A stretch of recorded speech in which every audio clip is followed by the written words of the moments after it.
Halo, selamat datang kembali dalam pertemuan ini. Untuk pertemuan ini, kita akan membahas tentang perencanaan kapasitas. Jadi, apa itu perencanaan kapasitas? Mari kita sama-sama membahasnya. Terima kasih ya yang sudah mensubscribe video saya, subscribe video Elita LTV. Terima kasih.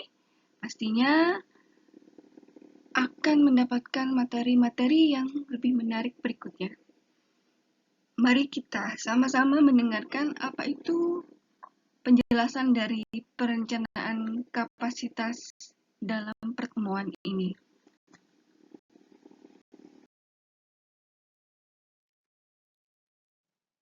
Mari kita membahas tentang pentingnya analisis penentuan harga faktor.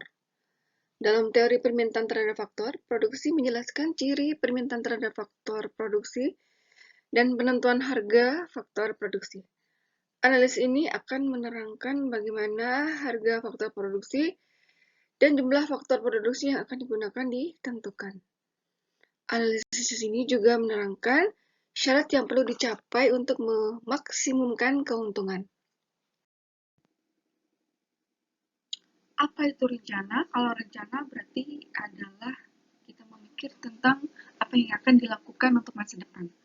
Dan kapasitas itu adalah poin yang akan kita bahas sebelum kita merencanakan apa itu kapasitas. Nah, bagaimana definisi dari kapasitas? Definisinya adalah sebagai berikut. Kapasitas atau capacity itu adalah hasil produksi atau jumlah unit yang dapat ditahan, diterima, disimpan, atau diproduksi oleh sebuah fasilitas dalam suatu periode waktu tertentu. Kapasitas ini mempengaruhi sebagian besar biaya tetap. Ini juga menentukan apakah permintaan itu dapat dipenuhi atau fasilitas yang ada akan berlebih. Kapasitas adalah kemampuan ya untuk suatu alat atau fasilitas dalam menjalankan fungsinya pada periode waktu tertentu.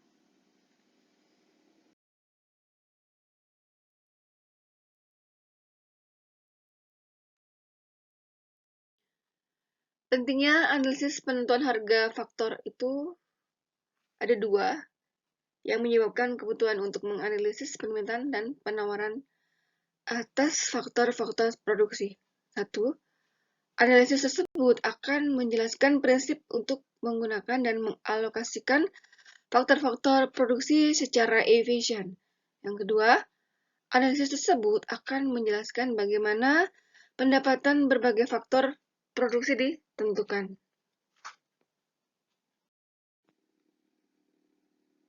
Terdapat jenis ya dari perencanaan kapasitas itu sendiri. Jenisnya berdasarkan horizontal waktu perencanaan kapasitas itu terbagi menjadi satu. Perencanaan kapasitas jangka panjang, yang kedua perencanaan kapasitas jangka menengah, yang ketiga perencanaan kapasitas jangka pendek.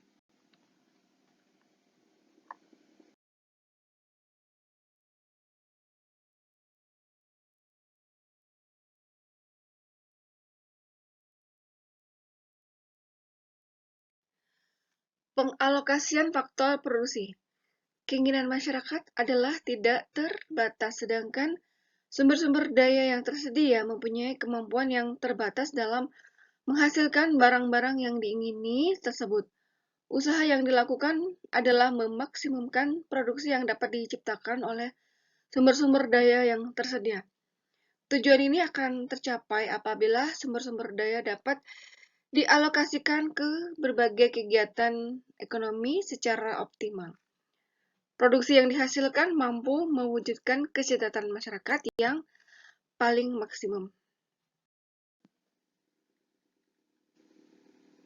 Kita melihat bahwa kapasitas waktu ini ada beberapa uraian. Mari kita lihat dalam tabel berikut ini. Kapasitas waktu menurut waktu perencanaan kapasitas jangka panjang itu mengubah kapasitas dengan menambah fasilitas dan menambah peralatan yang memiliki lead time yang panjang. Yang kedua, kapasitas menurut waktu perencanaan kapasitas jangka menengah mengubah kapasitas itu menjadi subkontrak, menambah peralatan, dan menambah shift. Untuk penggunaan kapasitas itu sendiri dalam kapasitas jangka menengah itu meliputi menambah karyawan, membuat atau menggunakan persediaan, penjadwalan tugas, penjadwalan karyawan, dan pengalokasian mesin.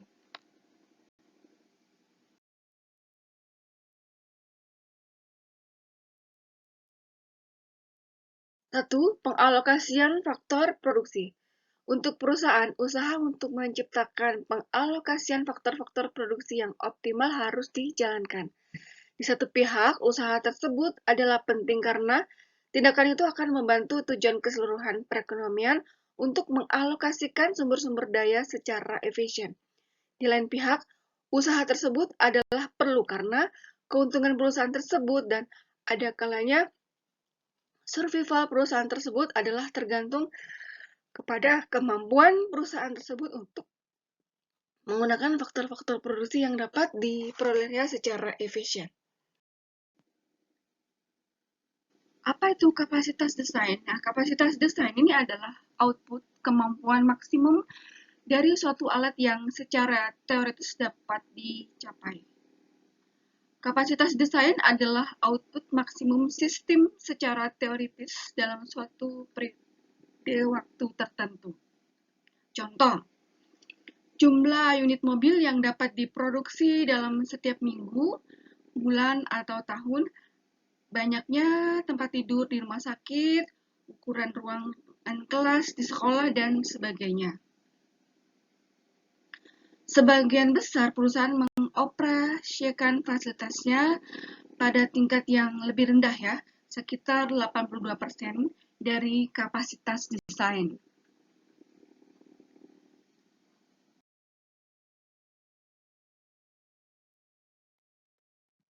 Yang kedua, penentuan pendapatan dan distribusi pendapatan. Kita lihat ya bahwa pemilik faktor produksi menyediakan faktor produksi untuk digunakan oleh para pengusaha dan sebagai balas jasanya itu akan memperoleh pendapatan. Di sini kita lihat ya ada faktor produksi, kemudian ada balas jasa. Nah, faktor produksi itu adalah tenaga kerja, tanah, dan modal. Sementara balas jasa itu adalah gaji dan upah, sewa, bunga, dan keuntungan. Pada kapasitas output adalah kapasitas yang nyata ya, yang dipengaruhi oleh kondisi lingkungan yang selalu berubah. Di mana di sini perubahannya itu meliputi pengaruh rencana jangka panjang dan jangka pendek seperti kondisi ekonomi atau penjadwalan.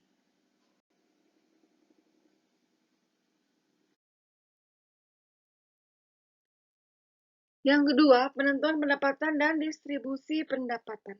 Di mana di sini pendapatan nasional adalah nilai seluruh barang dan jasa yang diproduksi oleh perusahaan-perusahaan yang ada dalam negara tersebut yang merupakan jumlah pendapatan berbagai faktor produksi yang ada dalam perekonomian.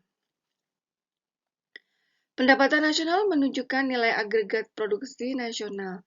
Jumlah pendapatan yang diperoleh berbagai faktor produksi yang digunakan untuk menghasilkan suatu barang adalah sama dengan harga barang tersebut.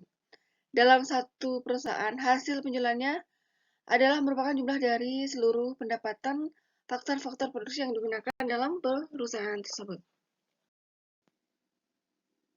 Untuk kapasitas efektif ini mempunyai definisi antara lain adalah kapasitas efektif adalah kapasitas yang diharapkan dapat dicapai oleh sebuah perusahaan dengan bauran produk, metode penjadwalan, pemberian, dan standar kualitas yang diberikan. Kapasitas efektif itu biasanya lebih rendah daripada kapasitas desain.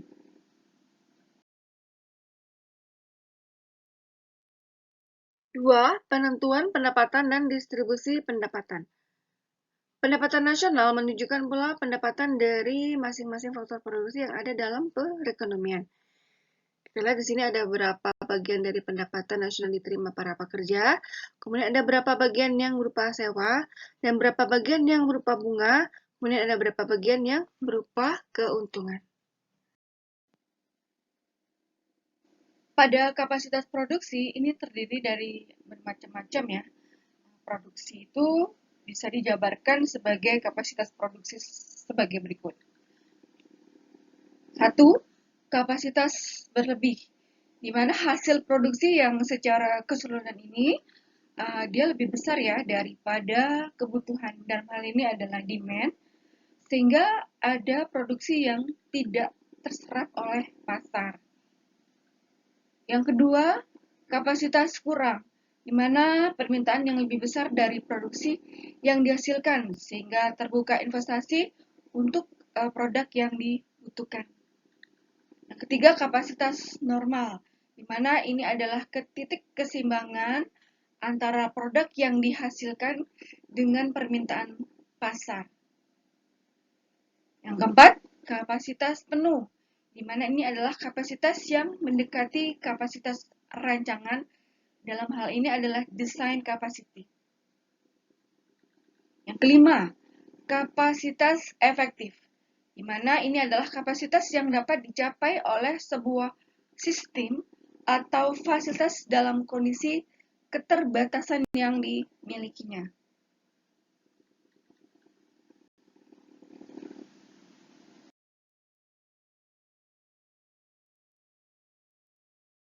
Yang kedua, penentuan pendapatan dan distribusi pendapatan.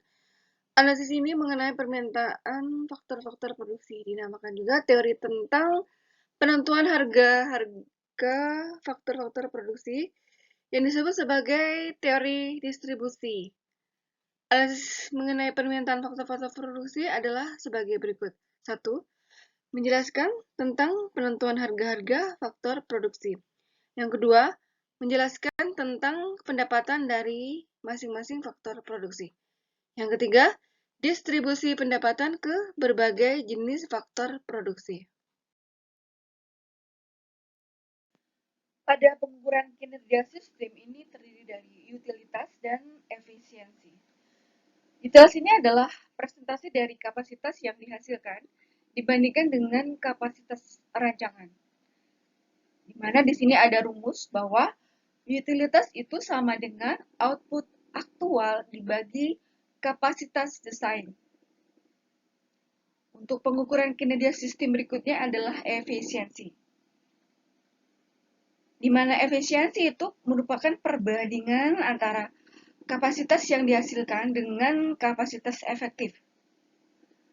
Rumus efisiensi adalah sebagai berikut. Efisiensi itu sama dengan output aktual dibagi kapasitas efektif.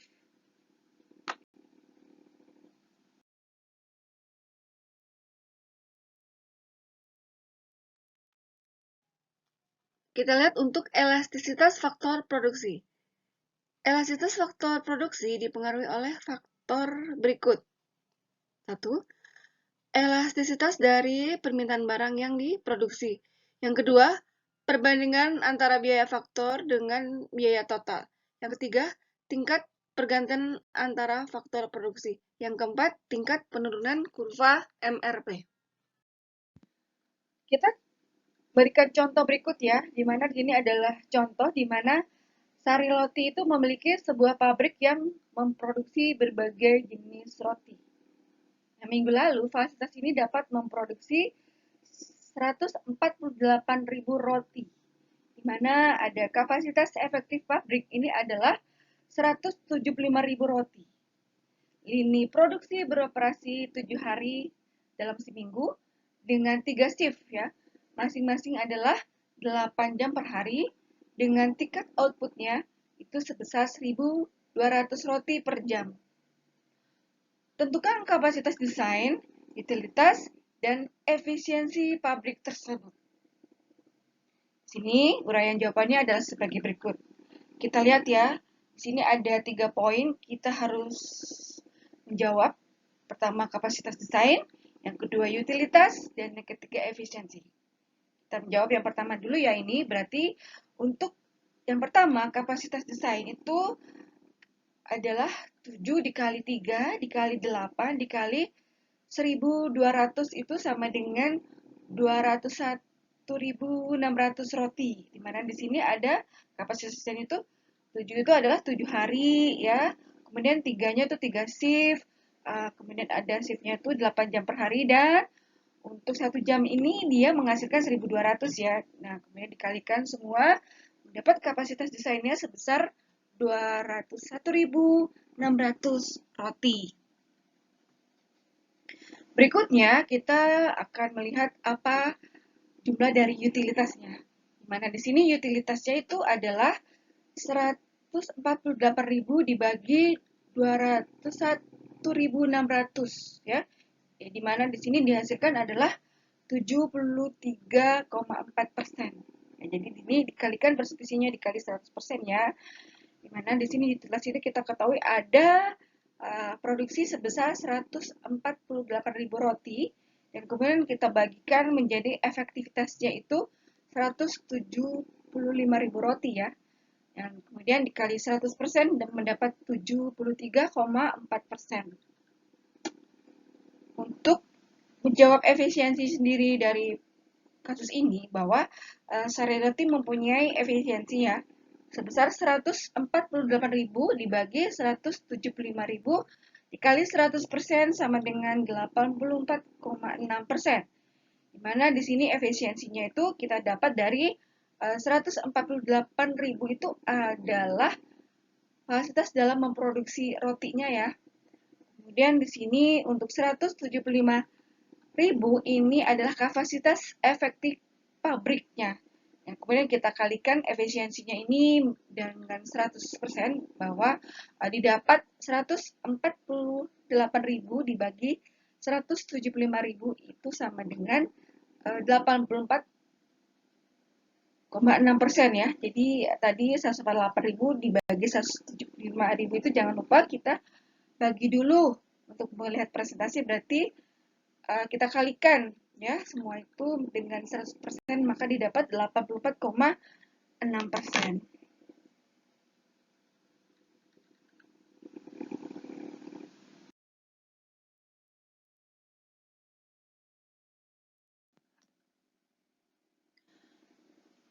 Untuk yang berikutnya ini adalah pertimbangan khusus bagi keputusan kapasitas yang baik.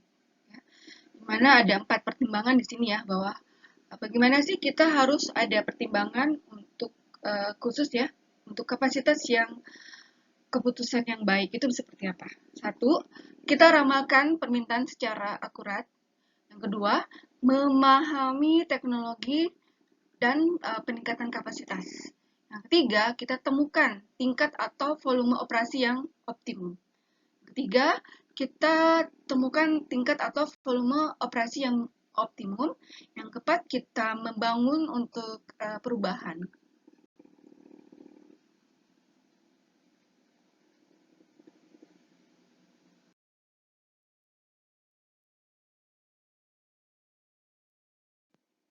Pada fase mengelola permintaan, ini ada beberapa poin yang harus diperhatikan ya. Satu, permintaan ini melebihi kapasitas. Nah, batasi ya permintaan dengan menaikkan harga. Kemudian kita membuat penjadwalan dengan lead time yang panjang dalam meningkatkan kapasitas. Yang kedua, kapasitas ini melebihi permintaan, di mana ini ada rangsang permintaan dengan pengurangan harga dan pemasaran agresif. Yang ketiga, ada penyesuaian pada permintaan musiman. Nah, taktik untuk menyesuaikan kapasitas dengan permintaan dengan penyesuaian pada permintaan musiman ini terdiri dari beberapa poin ya. Di mana poinnya adalah A, kita dengan mengubah staff. B, menyesuaikan peralatan dan proses. Yang C, kita memperbaiki metode. D, kita mendesain ulang produk.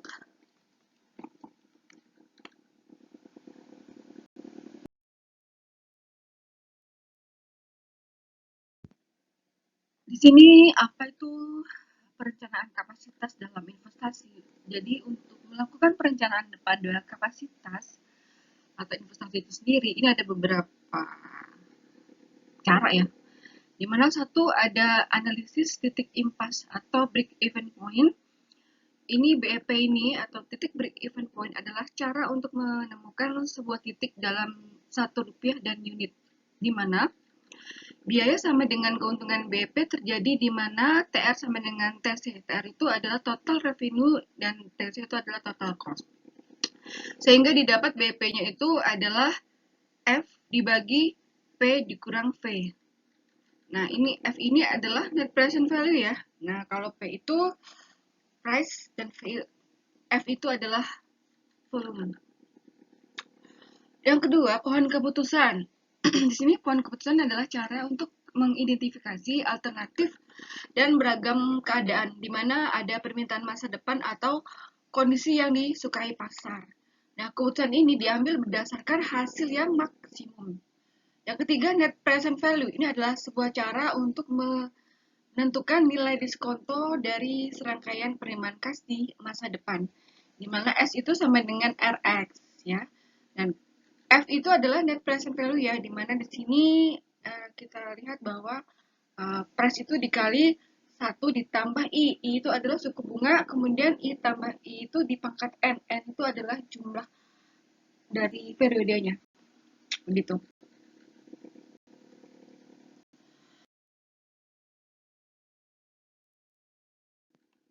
Ini adalah contoh di mana Alex Corporation memiliki biaya tetap sebesar $10.000 pada periode ini.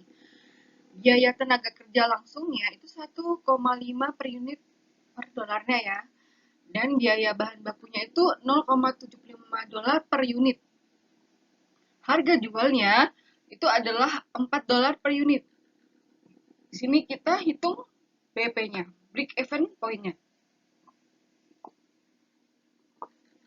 Ini untuk rumus, kita tahu bahwa rumus BEP itu adalah net present value atau F dibagi P dikurangin V.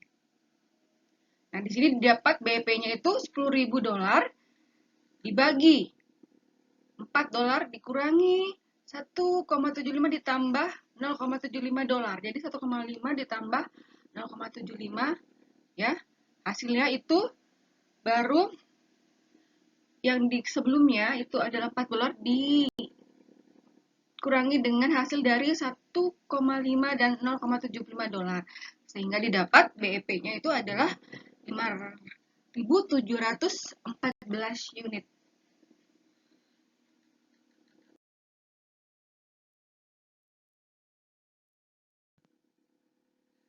Ada contoh yang kedua, ini sebuah perusahaan pembuat seragam baju rumah sakit sedang mempertimbangkan perluasan kapasitas. Alternatif yang tersedia ini adalah tidak melakukan apa-apa ya. Kemudian membangun sebuah pabrik kecil, nah pabrik sedang atau pabrik besar. Kita lihat di sini A. Jika sebuah pabrik besar ini dibangun dan kondisi pasarnya menguntungkan, maka perkiraan laba yang akan didapat itu sebesar $100.000. Namun jika pasar tidak menguntungkan, ini akan menghasilkan kerugian $90.000. Kita lihat juga yang bagian B. Jika sebuah pabrik sedang dibangun akan menghasilkan laba $60.000 dengan kondisi pasar menguntungkan dan menghasilkan kerugian $10.000 saat pasar tidak menguntungkan. Yang berikut yang C, jika pabrik kecil akan menghasilkan laba, ini adalah labanya $40.000 pada kondisi pasar menguntungkan dan merugi $5 di saat pasar tidak menguntungkan.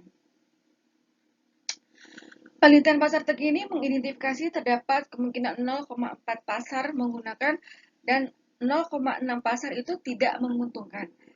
Dengan informasi tersebut, mana sebaiknya alternatif yang dipilih?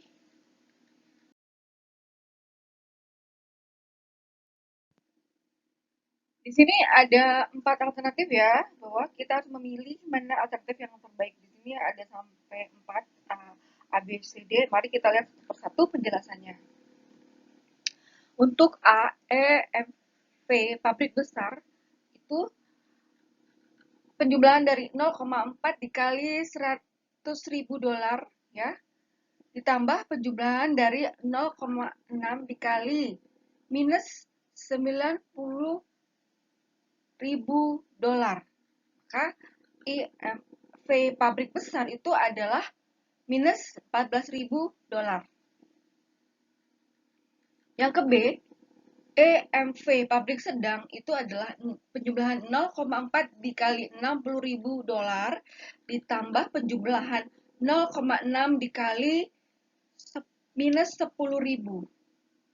Nah, akhirnya didapat bahwa EMV pabrik sedang itu adalah 18.000 dolar.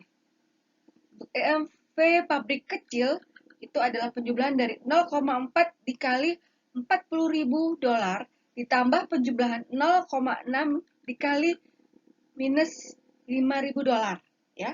Maka di sini EMV pabrik kecil itu adalah 13.000 dolar. Yang alternatif keempat, EMV-nya itu tidak melakukan apa-apa. Jelas kalau tidak melakukan apa-apa maka dolarnya 0.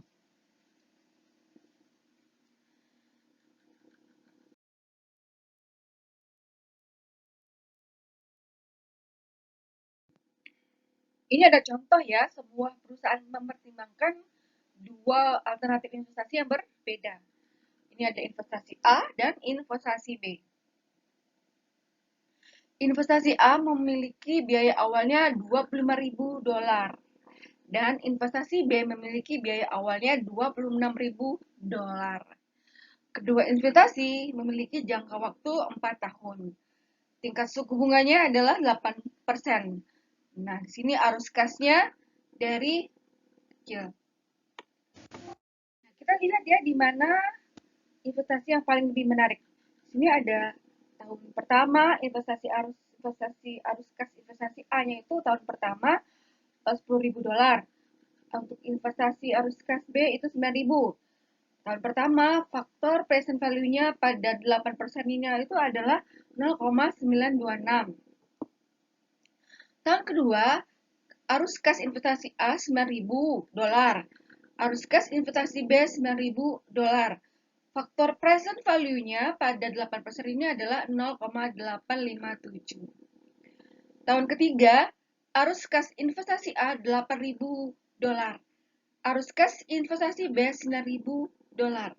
Faktor present value pada 8% 0,794. Tahun keempat, arus kas investasi A 7.000 dolar. Arus kas investasi B 9.000 dolar. Faktor present value pada 8%-nya itu adalah 0,735.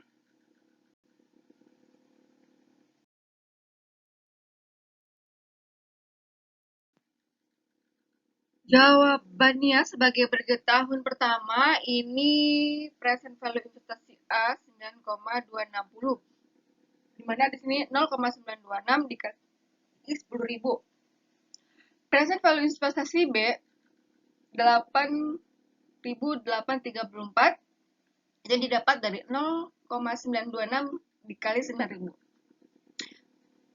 Untuk tahun kedua ya, berdasarkan data tabel di atas, bahwa present value-nya investasi A 7.713.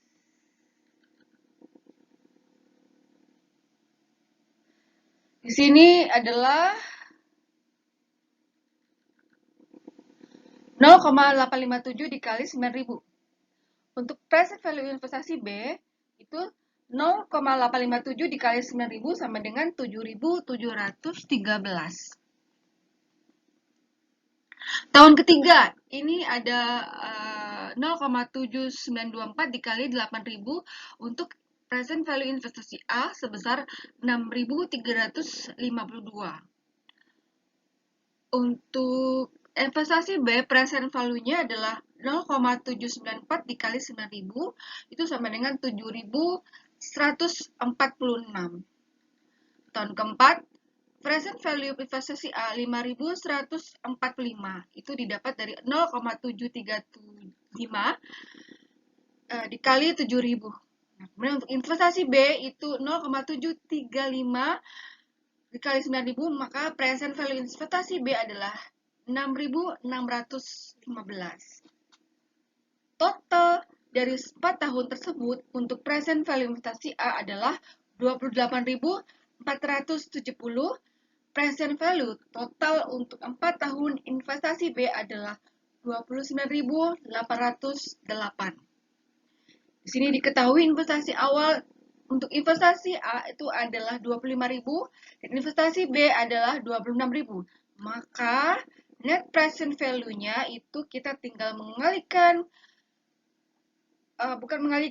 kita tinggal mendapatkan hasil dari net present value. Present value investasi A adalah 3.470 dan net present value investasi B adalah 3.808. Jadi ini didapat dari masing-masing pengurangan dari total dan investasi awalnya. Perhitungan di atas ini menunjukkan bahwa investasi A ini dia lebih menarik dibandingkan dengan investasi A. Sorry ya, saya ulangi bahwa untuk present value investasi A dan present value investasi B itu ada perhitungan di mana menunjukkan bahwa investasi B itu lebih menarik dibandingkan dengan investasi A karena memiliki net present value yang lebih tinggi.